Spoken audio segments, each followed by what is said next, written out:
Today is the debut of the RSC Eric Jackman Prize lecture in the Behavioral and Social Sciences. This new award is the realization of a long-held dream of Eric Jackman, whose deep commitment to scholarship and philanthropy has strengthened Canadian institutions for decades. From the beginning, Dr. Jackman has been guided by the conviction that the behavioral and social sciences deserve the same global recognition as fields traditionally celebrated through the Nobel Prizes. There is, after all, no Nobel Prize for the behavioral and social sciences, and as Dr. Jackman has often observed, that absence leaves a gap in how we recognize research that helps us understand and improve the human condition. The establishment of the RSC Eric Jackman Prize takes a major step toward filling that gap. Le Prix reconnaît la recherche qui éclaire le comportement humain, fait progresser l'équité et transforme les preuves en action. Une recherche qui non seulement explique le monde, mais contribue également à l'améliorer. At the outset, I want to take a moment to acknowledge a few people whose leadership and collaboration were essential in bringing this vision to life. First, Dr. Barb Neese, outgoing president of the Academy of Social Sciences, whose guidance and commitment to elevating the behavioral and social sciences helped shape this initiative from its earliest discussions. Thank you, Barb.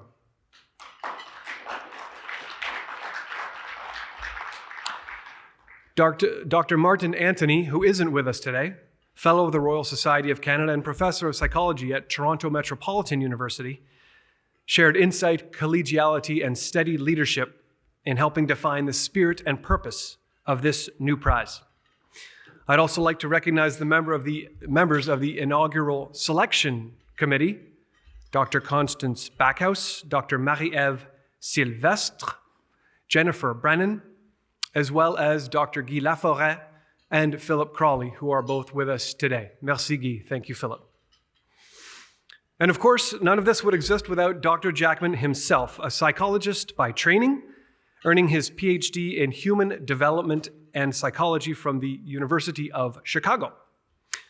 For his initiative and leadership with different organizations, Eric was named founding chair of the Psychology Foundation of Canada, as well as founder of the Canadian Journalism Foundation.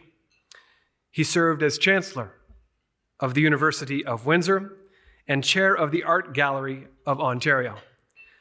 Dr. Jackman is a member of the Order of Canada and a recipient of the Order of Ontario. In recognition of his philanthropic gift to his childhood school, it was renamed the Dr. Eric Jackman Institute of Child Study at the University of Toronto, which was recently named the world's best. More recently, Dr. Jackman's $1 million contribution to the RSC catalyzed our own Strength Through Science capital campaign, which, thanks to Eric's leadership and example, has now reached 50% of its $10 million goal. Together, Dr. Jackman's vision and the leadership of those I have mentioned reflect the best of what the RSC stands for: partnership, excellence, and the belief that knowledge and its application strengthens our society and our culture. Dr. Jackman and Mrs. Jackman had been enthusiastically planning throughout the year to attend these inaugural activities. Sadly, yesterday, Eric indicated to me and to Sean that he and Sarah would not be able to come. He has, however, asked me to read the following text to those of you in the room.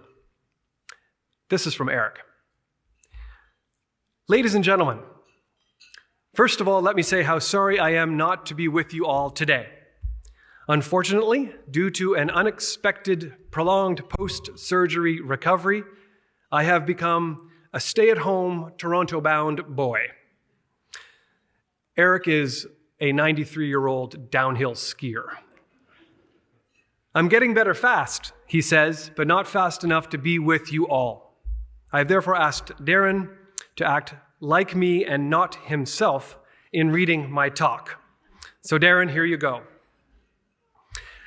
I'm sorry I can't be with you today, Sean, with your family, with RSC members, and with fellows. But on the other hand, I am so very pleased that you have been selected as the first Eric Jackman Prize winner. Regarding the Jackman Prize, it is my great hope that the behavioral and social sciences will apply their theoretical and experimental findings to our society to help make Canada a healthier country and a more impactful player on the world stage. The prize is to acknowledge the contributions that come out of the ivory towers and flow into the mainstream of life to make a difference.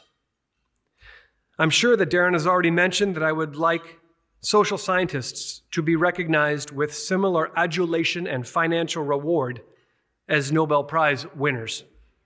The Eric Jackman Prize is but a small start. A while ago, Darren telephoned me to tell me that the first Jackman Prize winner had been chosen and that he was a terrific choice. I asked, Who is it? Darren said he couldn't say. I asked, what profession?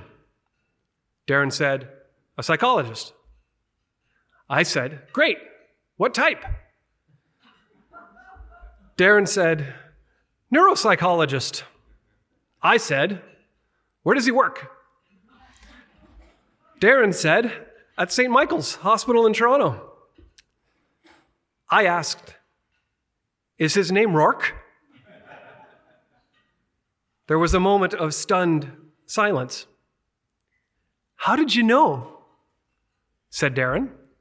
Well, I knew Sean as a Toronto psychologist, that he worked at St. Mike's, and our paths had crossed several times. Actually, I knew his parents quite well, as they were so kind to me when I was in their hometown of Windsor, Ontario, for the 8 years I was chancellor of their university. Often, I would be forced to sample his late father Byron's finest malt whiskeys, make profound judgments, all while his mom Caroline served up some fabulous dinner. Sean's father was like Sean, as both are internationally recognized neuropsychologists, and as coincidence would have it, I presented Byron with an award of professional excellence when I was chair of the Ontario Psychological Foundation way back in the last century. Byron knew nothing about the Rourke health box, but he would be thrilled with his son's invention. I don't know if I would reminisce like this if I were with you now, but I'm happy that you all know more about Sean and his family who are with him today. And knowing Sean, he will make a presentation that just might knock your socks off. Thank you for listening, for being here, and for cheering the social sciences onward. With all best, Eric.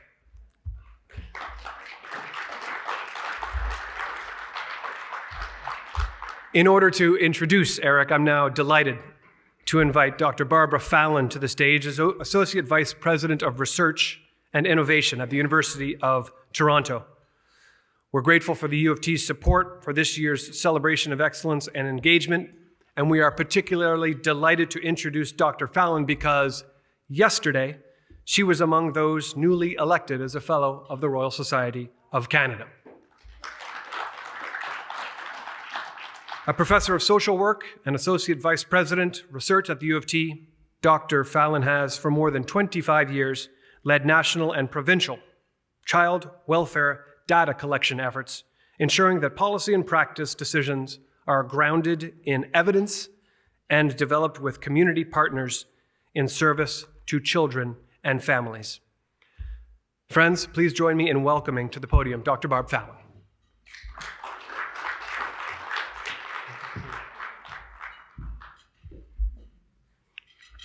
Thank you, Darren, and good afternoon, everyone.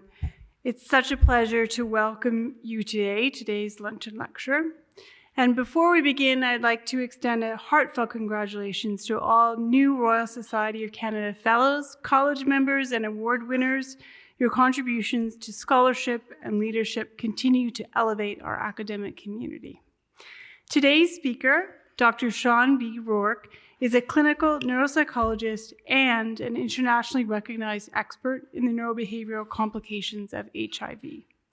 He is a professor in the Department of Psychiatry at the University of Toronto and a scientist in the MAP Centre for Urban Health Solutions at Unity Health Toronto, St. Michael's Hospital.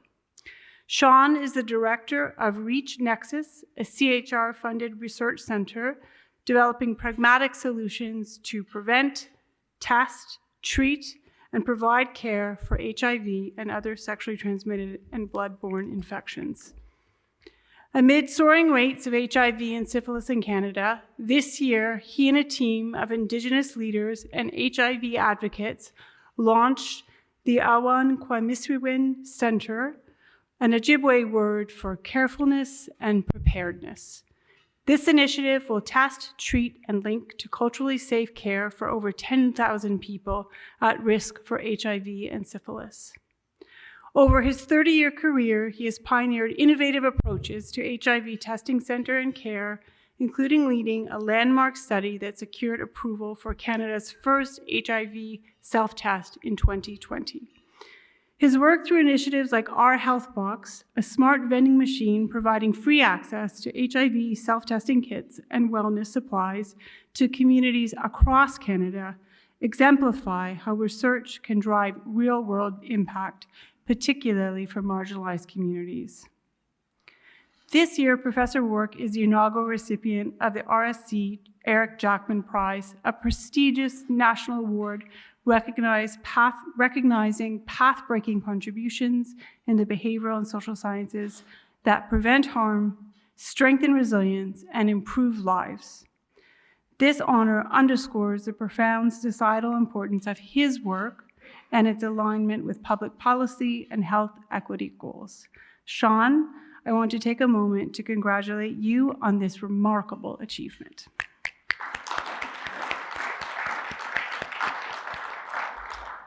Following this lecture, we'll open the floor for questions from the floor, but I would like you to please join me in welcoming Dr. Sean B. Rourke.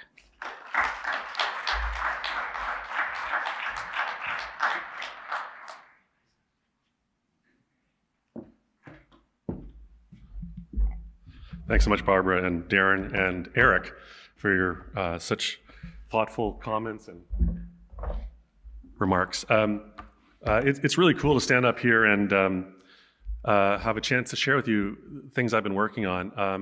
With 30-year career, I'm going to spend today just talking about really the last 5 years of things that we're doing that I think are making a very significant impact for Canadians that don't get the kind of access that we think that everyone should have. So my work really sort of first acknowledging, I'll let just, as I say a few words opening, let people, this is from a peer, you'll find a lot in my talk today.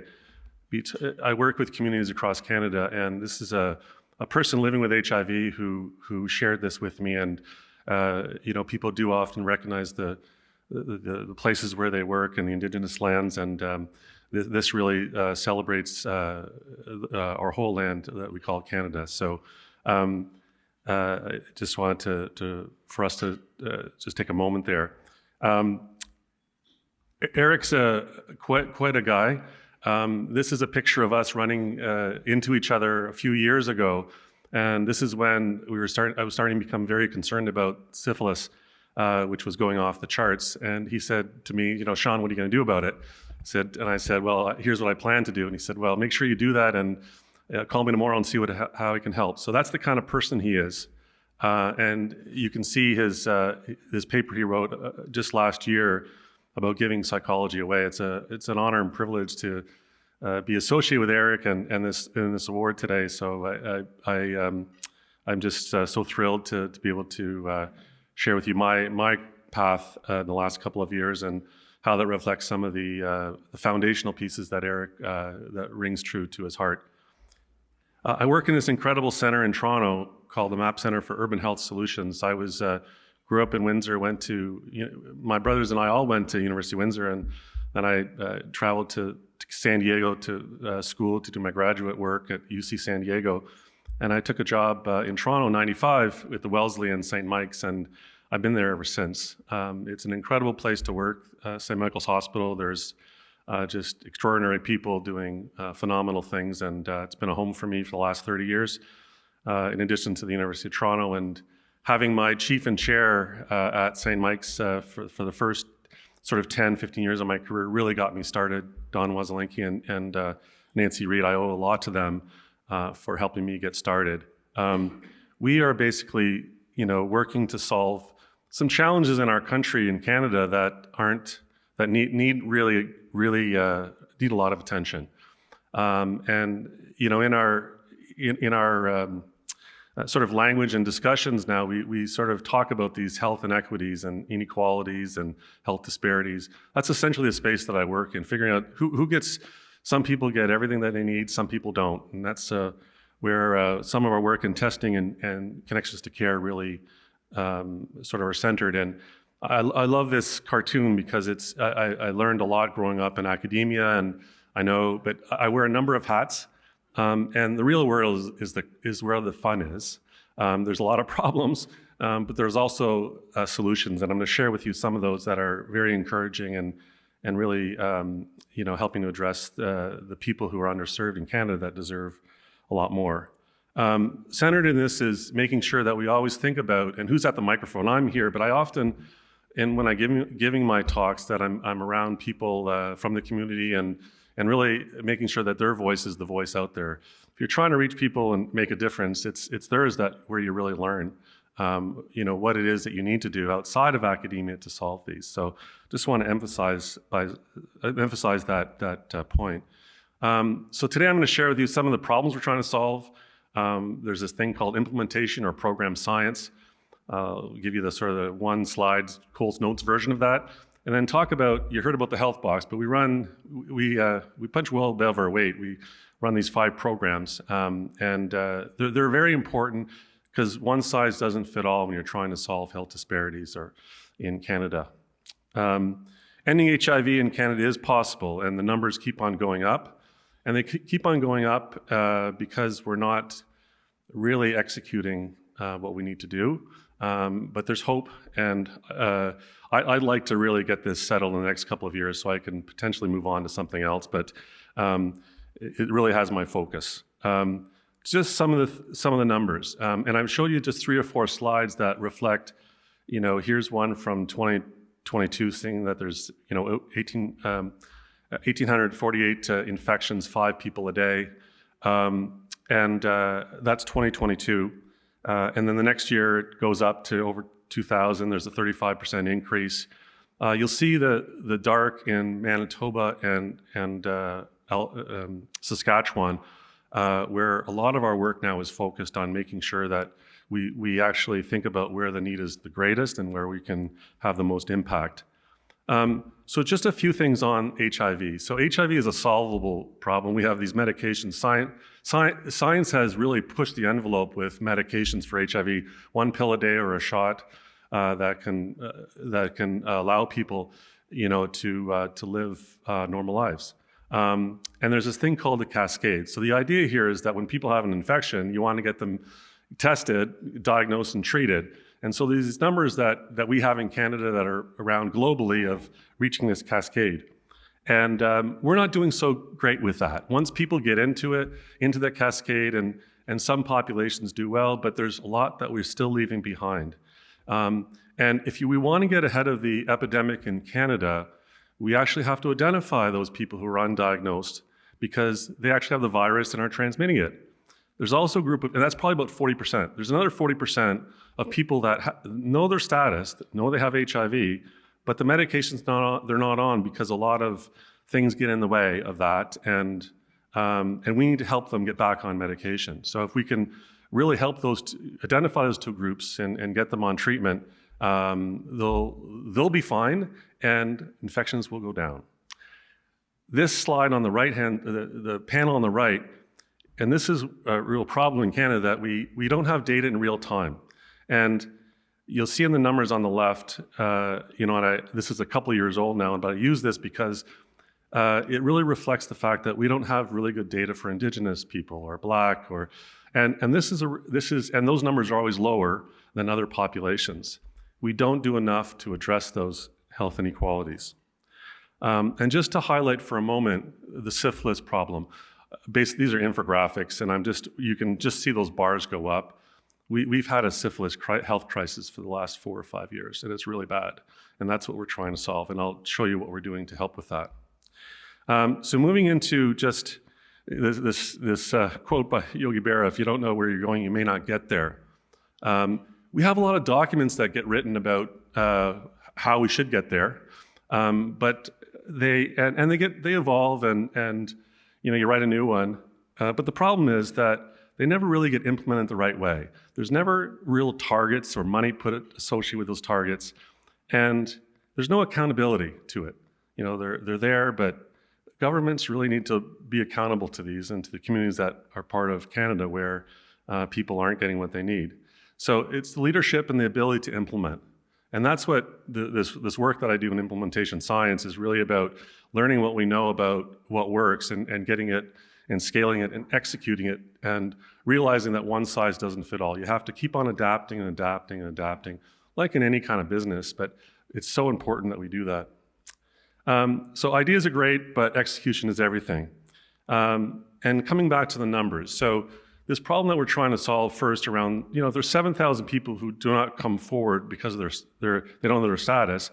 How do we get to them? And for many, many years around the world, there have been a self-test for HIV that never got approved in Canada. And companies didn't want to bring it to Canada, and governments in Canada weren't trying to do that. So now most people actually enter the healthcare system and get tested for HIV for a variety of things. But without this self-test, we're never going to get anywhere. So I'll come back to that in a moment. So here's what you need to know about implementation science. So with the Royal Society, we all know as scientists that we're testing whether a drug works. We're talking about efficacy. Does something really work in very controlled conditions? Implementation science is really about effectiveness. How does it work in the real world? And the real world is messy. You have to keep on adapting. You have to keep on thinking about who you're reaching, how effectively are we doing that, and being able to adapt and realize that once you reach a certain point, you may have to invest differently. You may have to scale that intervention.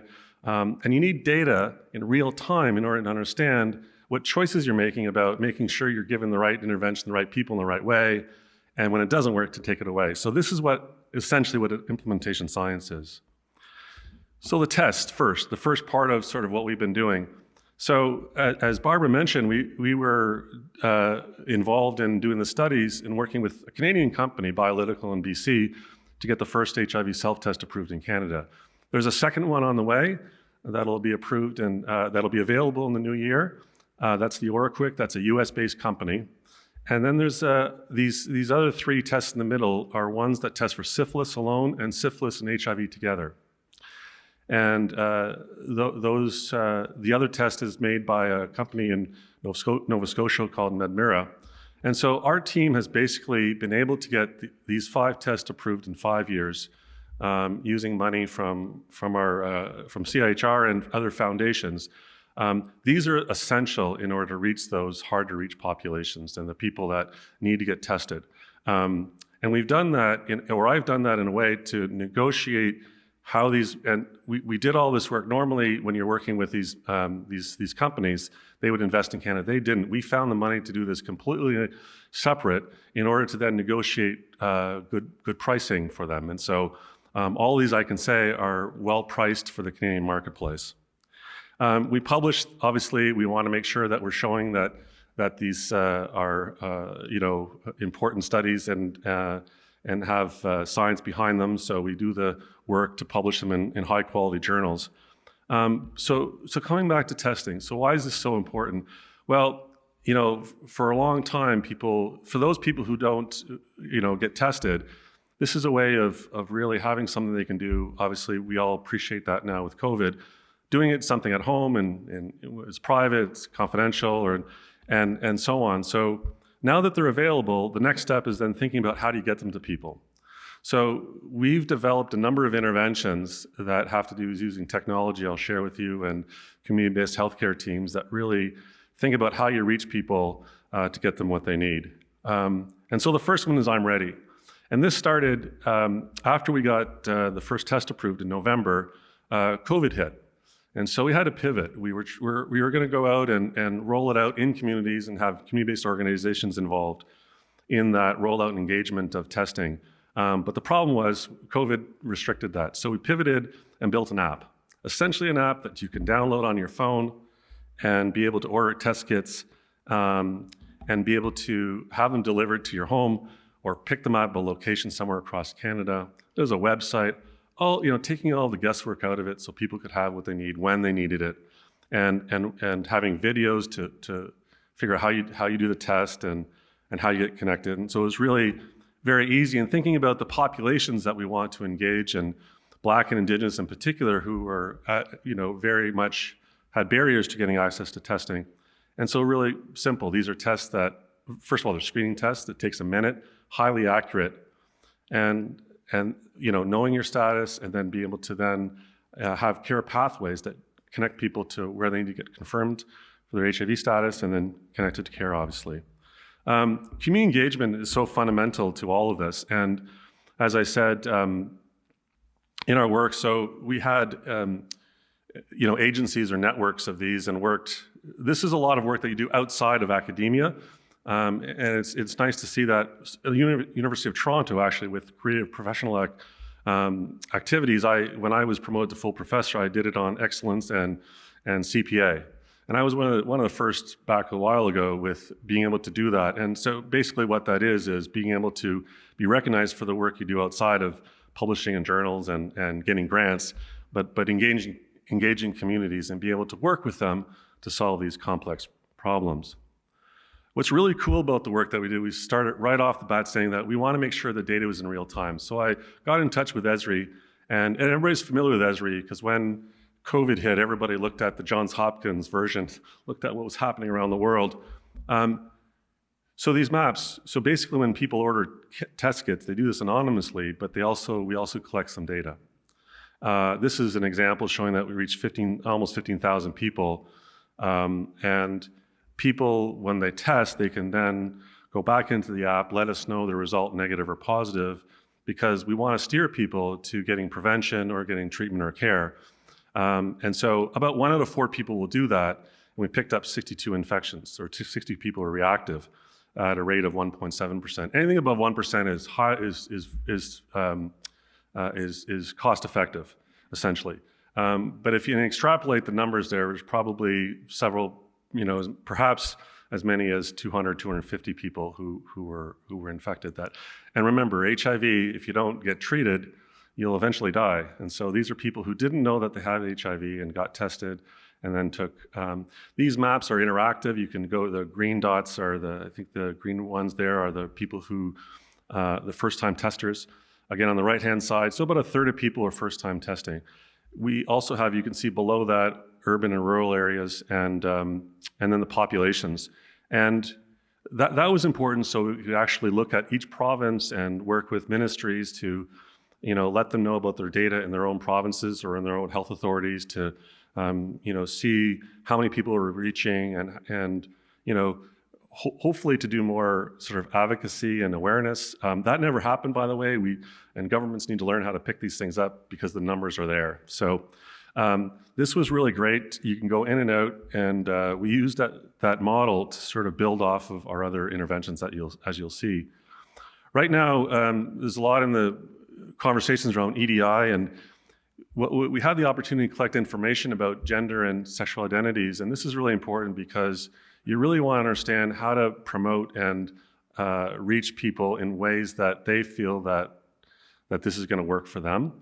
And so this is just a slide to let you know that we've been very thoughtful about that, having large data sets on this that help us now understand how to think about it in terms of getting people who you need to see others like themselves in order to feel comfortable in getting tested, getting connected to care, and we have that data to help us. This next slide is really complicated, but it's to make 2 points. One is that as a psychologist, understanding the behavioral risk factors not only of these individuals, along the bottom are all the key populations we're trying to reach: gay men, African, Caribbean, and Black folks, Indigenous people, people who use drugs or inject drugs, women, and thinking about not every group that you're trying to reach is at risk. And so we have some questions in our app that allow us to determine who may be at higher risk or higher vulnerability for acquiring HIV than others. And that's important so that, again, can design our interventions to better suit or better reach those who we want to engage. And on the right-hand side, you'll see that there's people who don't have any, the low risk, and then there are these other populations that aren't considered at risk. And so that's important as well, because you want to make people you don't want to have an approach where you're just trying to reach into certain communities. You really want to give all the chances. And HIV is something that is not, in Canada at least, not promoted enough so that people, even though are not considered at risk, really are. And so the few points I want to make there are just about the psychology context for this on an individual level, but then there's the context for the other social context of these and people who live in communities.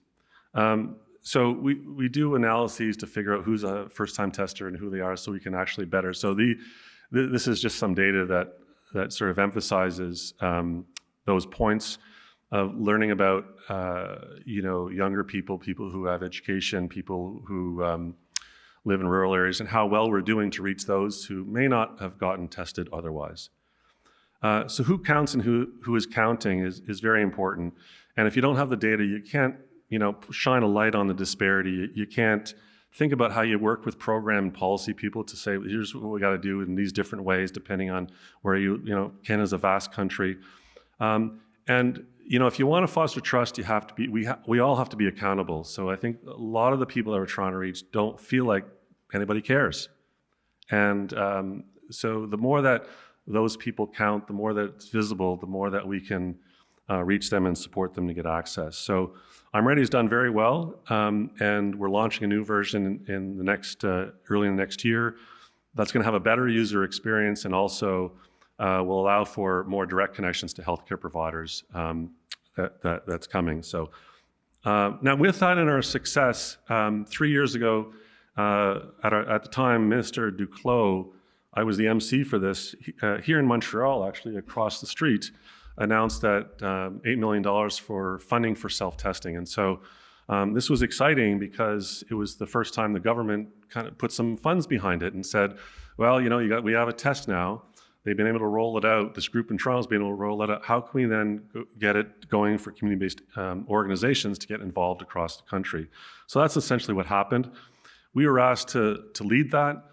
We built an inventory system. We procured the test, and I'll show you in a minute where we focused more on one-on-one interactions, testing events, and we had a variety of other engagement of ways to reach people beyond just using an app. So the app was still available, but we really thought about a website and really kind of breaking it down to get tested and get connected.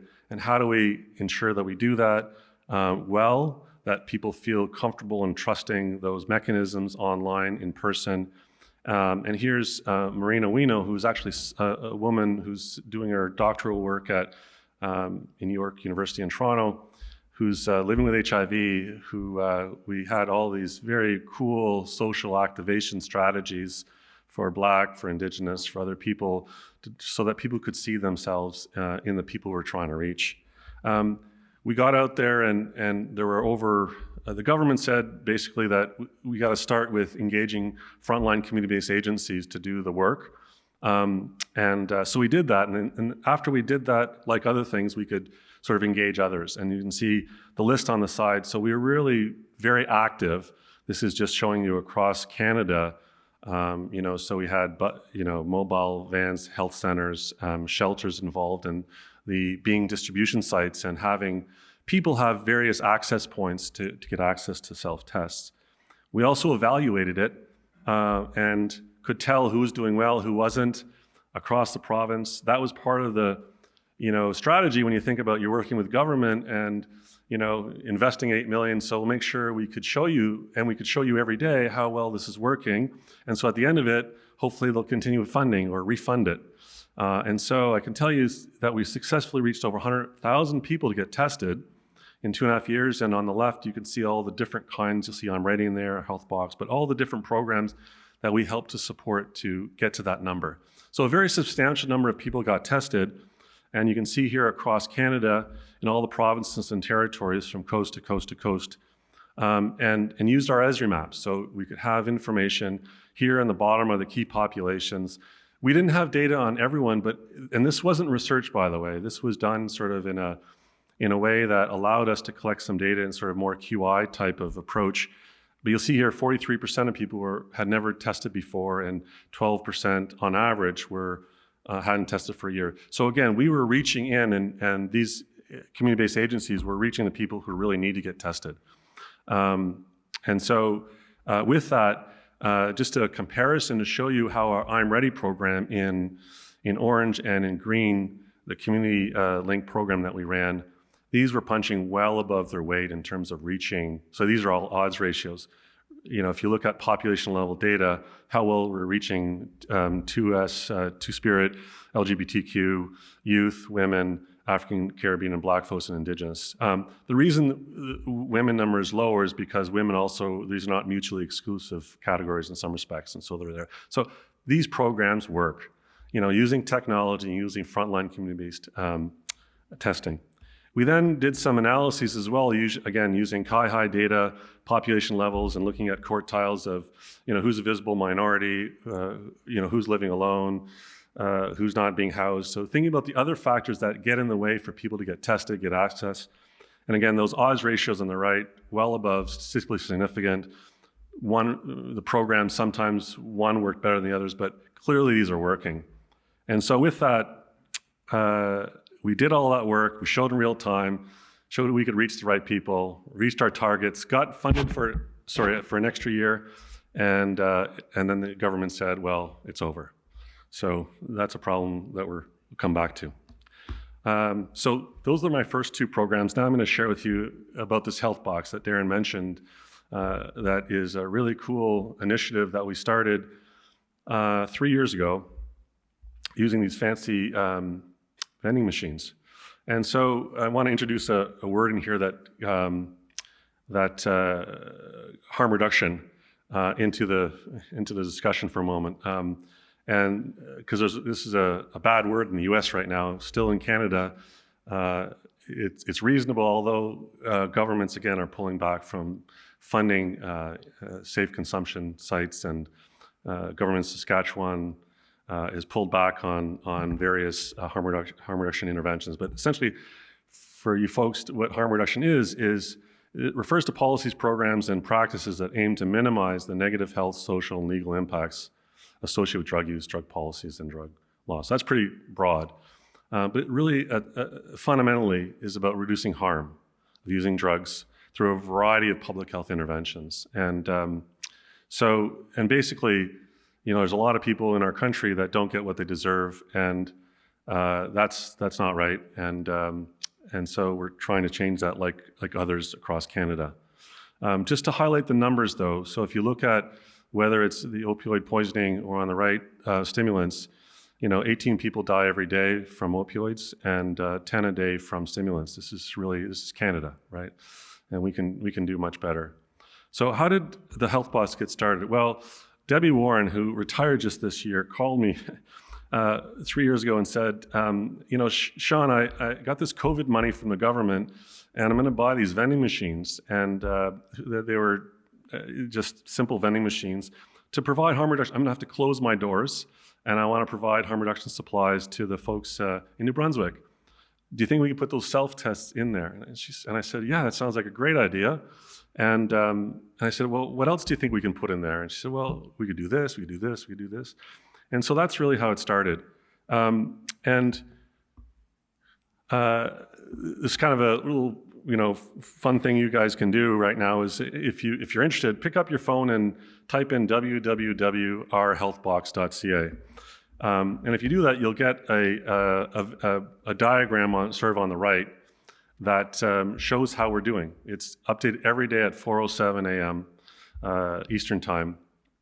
And it updates on how many people we've reached and the communities that are, the different communities that are involved. And these are all very different communities. Right now we have 22 that are out there across Canada. But essentially these are vending machines that, worked with this company, Smart One, to build the technology and the data systems in order to monitor our progress, be able to have very fancy ways of understanding, who we're reaching, what people are using, and to be able to evaluate that in real time. And so what are the things that go into it? Leave it to each community to decide what goes in those. So clearly, as Debbie tells stories of people running, through the snow to get an naloxone kit in her machines and saving someone's life. But there's the self-test behind it there. We put water. Beside there's a pouch of Indigenous smudging kit for Indigenous folks. And each agency decides what's best to go in the machine. We work with them. It usually takes 3 or 4 months. Work with each community to decide how we fund the machines. They fund the things that go in it. And it's a really cool concept and program that has these. It's like a fancy iPhone on the outside of this machine where you can see what's available. You can have these maps to know where we're always trying to connect people to services. And we've built into this a way of collecting data anonymously, where people pick an avatar of an animal, a year, and a color, and that becomes the way of tracking that person. And we have very simple questions that are asked about, so we can understand who we're reaching, but also their health and a doctor and that sort of thing. That really helps the local agencies understand more about how to the program and services that they have or don't have. And so again, as I just mentioned, the data allows us to know who we're reaching and what they're getting, what their experience is like, so we can continue to adapt. In addition to the data that we show publicly, there's also behind the scenes data dashboards that each agency has to see who they're reaching, and it really dives deeper into the information that will help them do program planning. Here's what it looks like when you open it up.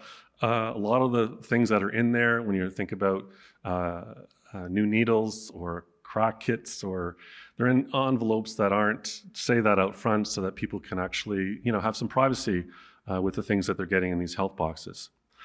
Very fortunate to have Staples Canada work with MAP to have this program called Even the Odds, and they funded the implementation of all the machines in the Atlantic provinces.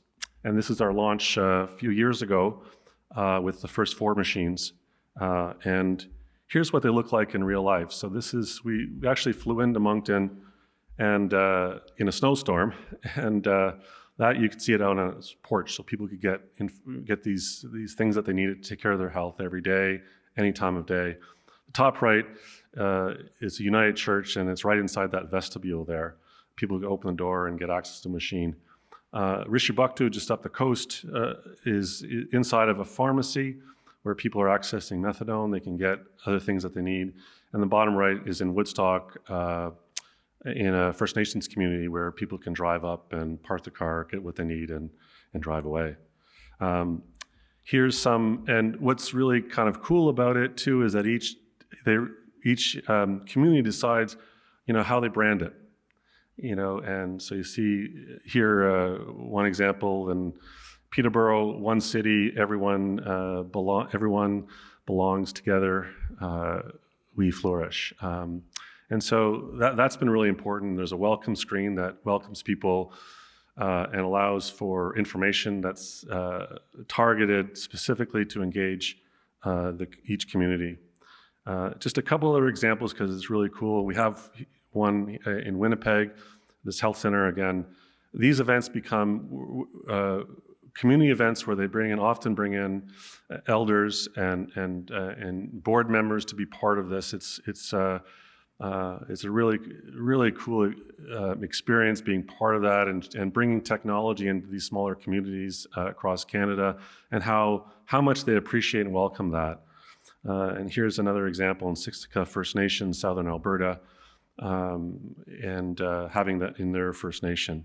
Again, collecting really good data in real time, be able to dispense having 170,000 visits, 75,000 things that are accessed in 22 health boxes. We now have in Northwest Territories, one's in a library.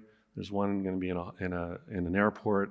Just thinking about the real cool places that are low barrier access points for people to get what they need to take care of themselves. Just because our focus in terms about testing, we can look at other things, but we are reaching people who get tested.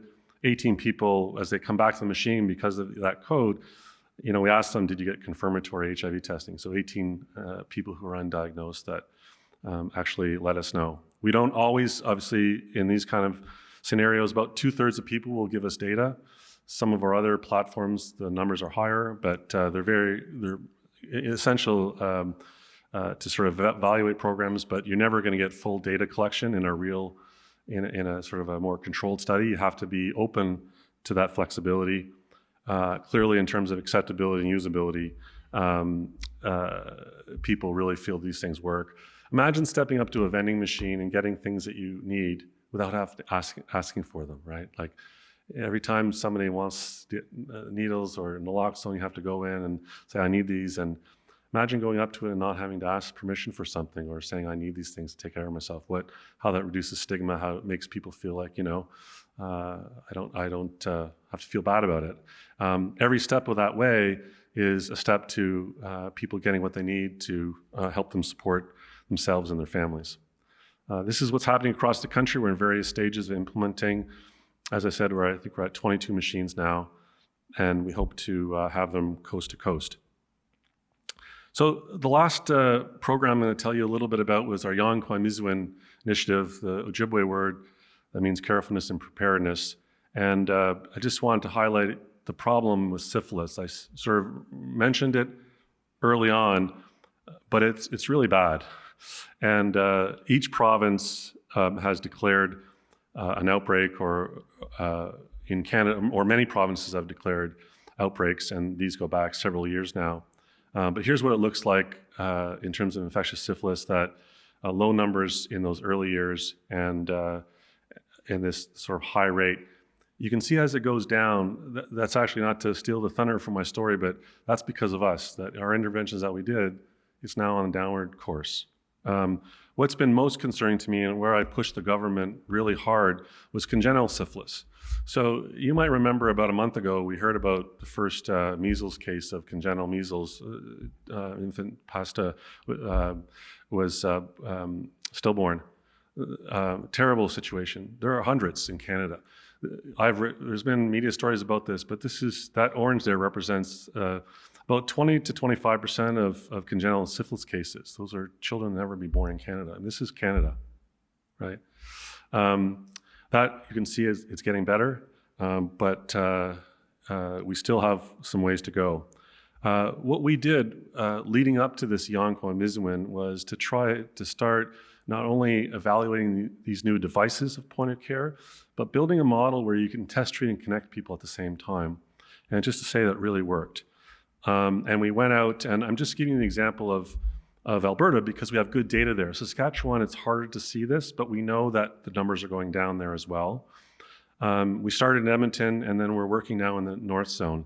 And that's really where most of the infections were happening. 80% of these, by the way, are Indigenous folks that are, and the rates are 20 times higher than non-Indigenous. So you really have to think about different ways of reaching people and supporting communities to get these kinds of tests and different cultural approaches to reach and support those communities.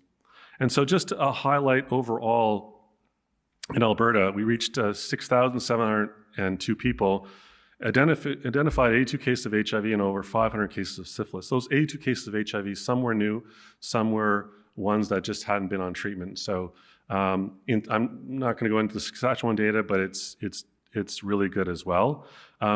But this is how it works. Like, you just have to go out there and roll out these interventions, and you can do it. And so we feel really good about that.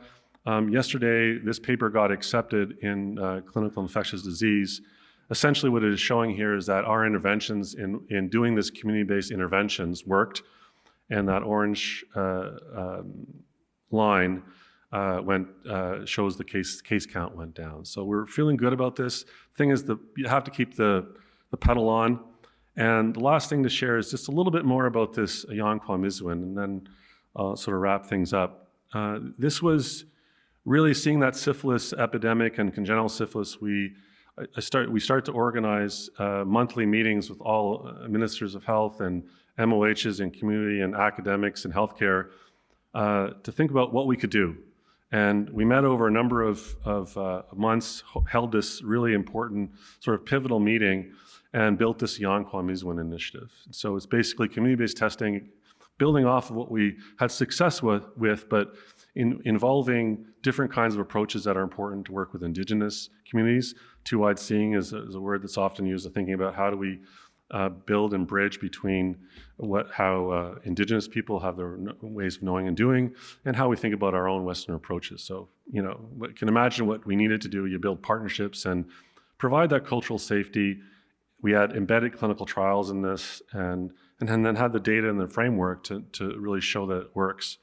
Fundamental to that was people who lived experience in these communities being central to asking them each time when we went to a new place what we should do, listening to them and just adapting. And having low barrier testing, doing it in ways that met them where they are, have data systems to understand and share their data in ways that, in terms of data governance, everyone was comfortable with, and making sure that you had the data to mobilize the changes. Obviously, it takes a village to make this happen, 100 people involved, lots of agencies. And essentially, really, as Barbara was saying, this is our next one that we're working on in parallel with the other things that we do to reach 10,000 people. And basically is being flexible with these new approaches for point of care testing with confirmatory machines that we're going to be getting to do diagnostic labs in communities, and testing out a new test that needs to get approved that we can help, that'll better identify syphilis that is, whether it's past or current syphilis. So we're evaluating, embedding into this intervention another test that we hope to have approved in the next year or so. We're scaling these up across the prairies in northern communities, and we're very fortunate to have funds from CIHR, Indigenous Services Canada, and other foundations. So far, we've reached about 1,500 people. Here's where the agencies are getting off the ground. We're building these into these maps to have data that we can show what's happening every week, so that we can actually help to inform our governments about where that's working, and to be able to adjust as we go into these communities. So I'll end where I started, to say that this is stuff that you do in the real world. It works. I think we have the data to show it. It's really about making sure that we keep the pedal, your foot on the pedal.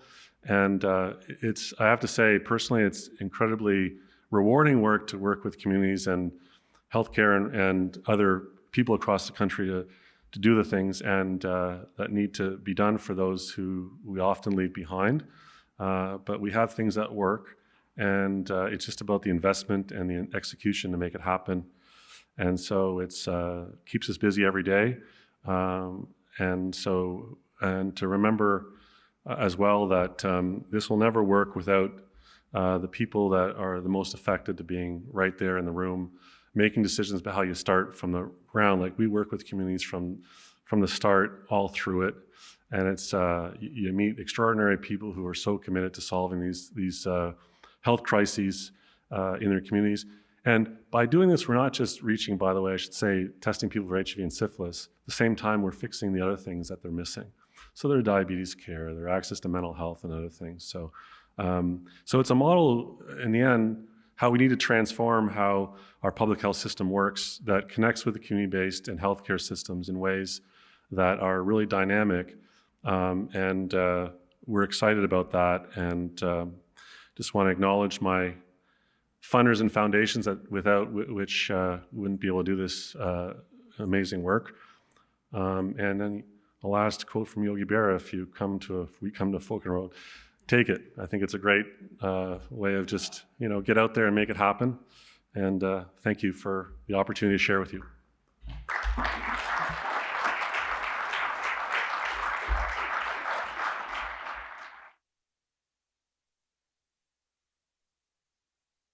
Thank you, Sean, for your extraordinarily inspiring and important work. It's just so important, and we really appreciated your amazing presentation today, so thank you. And now we have time for questions from the audience. So, yes, please, and someone's going to chase you with a microphone, I think. Well, You have a loud voice, okay. Congratulations, John. Thank you so much. I must say I feel more optimistic now than I did when I walked in the room, and it's thanks to you. And it's optimistic about a topic that, frankly, I've been really concerned with, and that is growing inequality. And if I had to choose one issue that I think is really troubling our world right now is those Gini coefficients, whether it's on economic inequality or you name it. And in Canada, it seems to me that health inequalities are getting worse. I'm just tired of hearing about, people going to now, if they have the means, going to private clinics and so on. And we get this bifurcation about what we're doing in the world of health. So, your work shows, in fact, that we can change the curve. We can get it moving in a better direction. My question is, do you have thoughts about, and you alluded to this very at the end, maybe you could run with that a bit, in terms of thinking about how we scale this. Can we scale these kinds of initiatives to get us such that we're not facing a world of deepening inequality that I think is causing all sorts of issues, whether it's political, on, and undermining a lot of the institutions that I thought we were going to be seeing thrive in the 21st century, and they're not. So can you talk a little bit about that scalability challenge? Yeah, I think the first thing that we have to do is we have to care about it. And you certainly do, but everyone has to, including our governments. And so that's important. And what I mean by seriously have to care about it and want to put resources behind it. I think our work shows that you can do it. And whether you're reaching people to get tested for HIV or preventative, for their heart condition or their cancer care. We plan on putting HPV sampling soon and self-sampling into our vending machines. And, you just have to think out of the box. Some people won't come into the healthcare system because we've treated them badly. If we sit and wait for them to come into it, they never will. They'll never come to those bricks and mortars. We have to go to them. And so that's one big thing that we need to realize for all their healthcare. And secondly, we have to have the resources and we have to care about it. And there's this thing that you learn when you're working with, I work with incredible people at St. Mike's. We raise the bar for everyone who is doing less well than everyone in the room here. We lift everyone up, right? So there's these simple concepts and it saves money. The work that we're doing, where we're going to test people and bringing these machines into these communities to do the confirmatory testing, is going to save hundreds and hundreds of millions of dollars. People travel back and forth to get tested for this, for that, and just the economics of that. So we need to have governments that provincially and federally think about, if we want to build, we should really think about what we need to do this year and next year, invest. We have examples that work, and they're extremely cost effective. They save lots of money. And every new case of HIV is another $2 million that people need just for their medication. So why not prevent that? So I think we have to care and have to have governments. We haven't really heard too much yet about what we're doing on the health portfolio when it comes to HIV or other STIs or other health conditions that these communities really need. So I think we have to sort of band together and show that these things work. And there's a good business case for it, but there's a huge humankind health case to be built as well. Please. Oui, merci beaucoup. Guy Laforêt. Dans un monde complexe et difficile, vous nous donnez avec votre recherche des raisons d'espérer. You give us means to hope, so thank you very much for that. Having said that, three things. Number one, and this question could be also for Dr. Fallon, in your relationship with governments, do you use deputy minister champions, either of your own university or of collectivities within the federal civil service? Number two, from your data, you're doing okay in Quebec, but you could do better. Can you tell us a little bit about that? And number three, in the Americas, obviously there are a lot of inequalities in our country, but there are way less inequalities in our country than in the rest of the Americas. Can we imagine that some of the things that you're doing brilliantly could be exported to some of the big countries in the Americas, take Brazil or Mexico? And does that make sense, or is it impossible? You want me to start? Please go ahead. So working backwards from your questions, for sure, like the technology that we built for I'm Ready, we were ready to launch, or we actually soft launched in Jamaica to reach high-risk youth. And actually, instead of having it mailed, they were using scooters, people on scooters to bring this test in. And then USAID funding collapsed, and we didn't get any further. We spent 3 years building it. So these things work, but we have to have funding to actually take it other places. But we've built a proof of concept for these, and we're now sharing them with anybody that wants to use them. And so there's a really good road there, I think, for development and support for. We're sharing it, our HealthBox technology, with other people in the U.S. so they don't have to spend the money building it. We're sharing it so they can build it out. So that works. So, and you have to have more people do this. I think we need more, like we're the ones out front, but there's not a lot of people behind us. And so, I think when you show things work, you need to get other people investing in them. Hopefully some of that. So lead to your questions about ADMs. I mean, I have to tell you, Indigenous Services Canada, Tom Wong and his group is doing a terrific job working with us, where we're leveraging resources all the time. We get money from CHR, we get foundations, that we're leveraging the healthcare system, they're paying for nurses. So that's the other approach that has to happen. It's not going to happen from one funder or one group. You have to do it together. So that works. And our ADMs, I don't think, are doing as much as they need to. And so whatever push you can have or other people can have, I think that is something that the Royal Society, when you have these examples of things that work, it's just a scalable thing here, right? As I said, there's enough examples. So those are my two thoughts. And getting better. Oh, yes. Oh. So lots of challenges to Quebec. Again, these things work, and it's old school thinking around and paternalism that drives me nuts. That, seriously, testing, everybody should have a test. Why are we finding a way to go around it? By the way, my work that I do, we always find a way. So we go around it and we'll do it. But the policies of not providing self-testing and other things, the government is, they're not making good choices. And they're not well-informed choices either. So I'm certainly there to bring our data and our evidence to show that these things work. But you have to have people on the other end that say, we're doing jobs for government, by the way. We're sort of acting on behalf of them in many cases, and we're just running them. It would be nice sometimes if they said, you guys are doing a good job, let's partner with you. But they're asleep at the switch sometimes. And it's not Quebec. It's many of the provinces, the health ministries, they're doing lots of other stuff with hospitals. This is a reinvestment of reaching people. There's a group of people we're never going to reach. And we have to care about them and need to transform our system to reach them. And so those are my thoughts.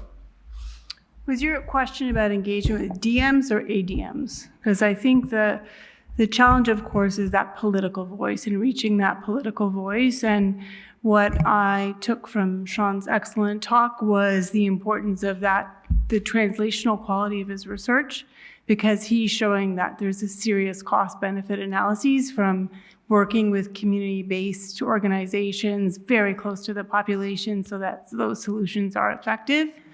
And the other thing that I heard Sean say, which in my space, in the child welfare space, it is a choice somewhat. So you can bring government's data that shows systems are not effective or humane for the populations they serve, but how to get people to care about those data And to translate it, of course, is that your question is that DM level that often we engage with, but that is where the take-up comes, and that is often the challenge in the work that I do. And so listening to Sean kind of talk about his work was very inspiring. I meant that authentically, so. Thank you. And, one of the things that we do, we build the plane and get in the air flying and keep it flying. And it's not fully built yet.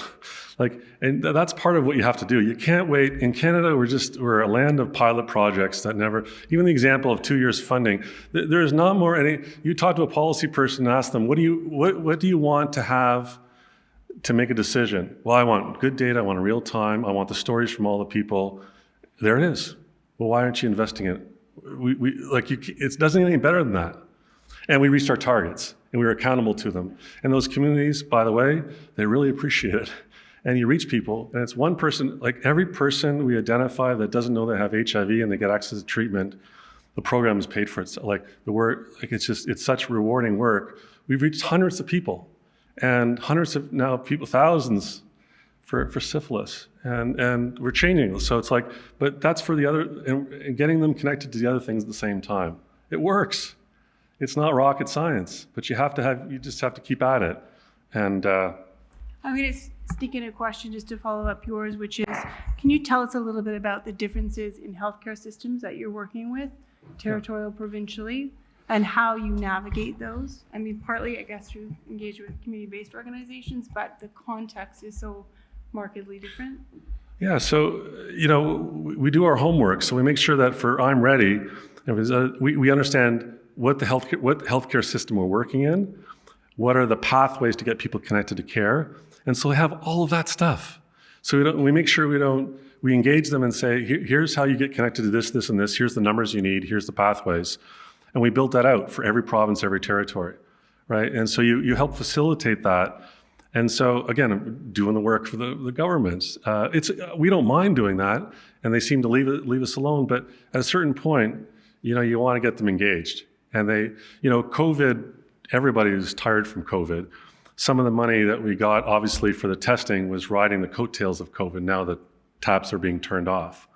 But you have to turn the taps back on to reach the people in Canada that deserve the dignity to have healthcare. If healthcare is a universal access, we have the solutions. And they're cost effective, they work, and they engage people in ways to support them to live in their communities and get healthcare in their communities. And you just have to be creative and innovative and really be adaptable, and it works. I think in Canada, we want everything to be perfect before we implement. And that's, again, the story of getting the plane in the air. You just get in the air and you figure it out as you go, and it works. And you just keep on doing it, adapting. It's like any business, really, right? Please. Sean, thank you for a tremendously inspiring presentation. I come from anthropology, the most social of the sciences there is, and the most global, because we study all of humanity. To do that, we had to overcome ethnocentrism, as it's called, Eurocentrism. So when I heard that you were a neuropsychologist, I was worried about neurocentrism or cerebrocentrism. I was worried that you wouldn't have the breadth of vision of an anthropologist. And yet, what I heard is a kind of sociocentrism which eclipses anything that I've done in my own research. So how did you navigate that huge gulf between a focus on psychology, the individual, and and even more focus, the brain, okay? How did you overcome that neuromania to be able to contemplate such a well-articulate social program? I think I was kind of built that way to start, but to think about that. But, in neuropsychology, I grew up in the field. I was around really big thinkers. I got trained by the best. And I spent the time I started the first clinic for HIV-related brain cognitive problems in Canada at St. Mike's, the first one. And I saw thousands of people. And another psychologist and myself, worked one-on-one to one person at a time. You learned to listen. and to think about their context and how you can help them. And so, you get really good at that. And at a certain point that I realized that I was really good at that, but wanted to have a broader impact. And so I worked on, really branched out and, worked in government while I was doing my job at St. Mike's to learn about the HIV more deeply in the health system. So, I was doing graduate school training. I sort of commented when I got my award yesterday that I feel like I'm a grad student because I'm still learning. And so I think it was inherent. I basically, psychology for me is understanding, how things work and how to make things better. But if you're sitting in front of someone, I learned a lot by doing that. And then when I started to engage and work with communities, I listened. And I learned about the context that people are living and what's working and not. And I'm just somebody who likes to figure it out and find offer hope and optimism that there's a solution or a way through that, and things that I could potentially offer that might benefit an individual or community. So I learned along the way because I've been doing this for a little while. I'm not in a box. I like to draw outside the lines, I guess, but it was the listening, I think, but grounded me in the one-on-one with patients. And then working with communities, many years ago, there was somebody referred to me as a community leader, and I was so touched by that because I never thought I would be outside of that box as an academic or a scientist or a healthcare provider. And I think that opened the door to what you do to listen and think about what you can do to help people. And I think it's just at that level. That makes sense. I'll give the last question to... Yeah, can you be specific about the government funding? Did you say that you'd had federal funding for a couple of years and then it stopped? So just what you get from federal, provincial, what's the money look like? So what did I get and how? So when the self-testing funding was announced, it was only supposed to be for a year. I got them to push it to a second year. But the federal government isn't supposed to be funding healthcare, as you know. And so we were what we were doing was bridging, and the money ran out in their budget. So that was $8 million. I think we did it so well, actually, that they used part of that money for the second year. And there was some other money that they didn't use for these other machines. That's another story for another day, that probably contributed to some of the other investments. But our federal government needs to be involved. And I think those cross-transfer things that happen, it is to say specifically that if we want to reach the people who are underserved, whether it's for HIV or diabetes or other things, there needs to be money there that works for each province to reach those people. So it's a big picture question, I think, Philip, that you're asking. I don't think I completely answered your question. Maybe you can give me a little bit more. That's fine, but a lot of numbers in Ontario. What do you get from Ontario? I don't get any money from Ontario. That's the other thing that we do. We really, thank God for CIHR. I was criticized in the early days for these 5 tests that are approved. So I was on the backbone of CIHR. Like, is CIHR supposed to fund an industry to get a test approved in Canada? Some would say no. I would say, well, if we don't have it, we're not going to reach these people. So I made it happen. And so it's those kind of things that go on. CIHR provides, 80% of the money that I'm running programs with research dollars. I get criticized for that, but I don't have a problem with it. Sometimes we talk about this. I'm running programs, not projects. I build them and run them so that the health system can seamlessly, keep them going. So I don't run something that isn't sustainable with government just stepping in, right? Because in research, we often do a study and think, well, okay, now you showed it worked. Now you have to go out in the real world and show it. Can you make it work there? We're already doing that, right? So we build them in ways, and we call them programs, not projects, specifically to just send the message and have the partners already there. So you just have to keep on investing in it. And that's happening across the country, not just in one province, across the prairies and the north now. And every solution needs to be different. You're just adaptable. And that's the fun of it. Coming back to the question about, what's in my head, it's like, well, I'm on the outside. I'm just there to help put it all together. And if you work with the right people, it works. So. Thank you again, Sean, for your amazing work. And I cannot imagine a more inspiring inaugural presentation for this prestigious prize. So thank you so you. much.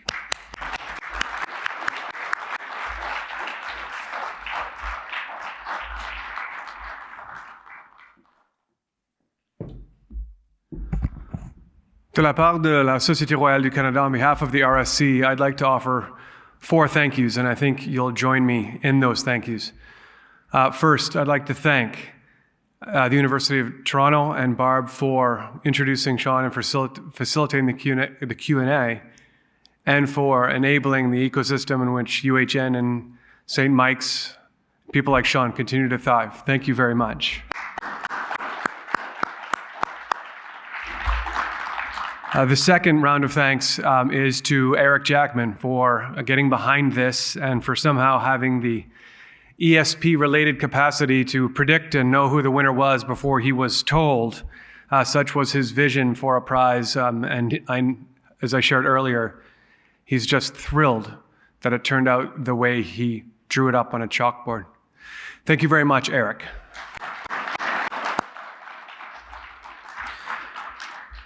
Finally, in thanking Sean and in celebrating his achievement as the inaugural prize winner, and knowing that the conversations will continue in this room and in the hall, I'd also like to take a moment to thank his family for being here. Thank you for coming. It's an inspirational thing that you're here. Sean, you're an inspiration, not just in the work that you do, but the way you do it. You're compelling. And we all want to get behind it, so let us know how. Thank you all very much. Have a great day.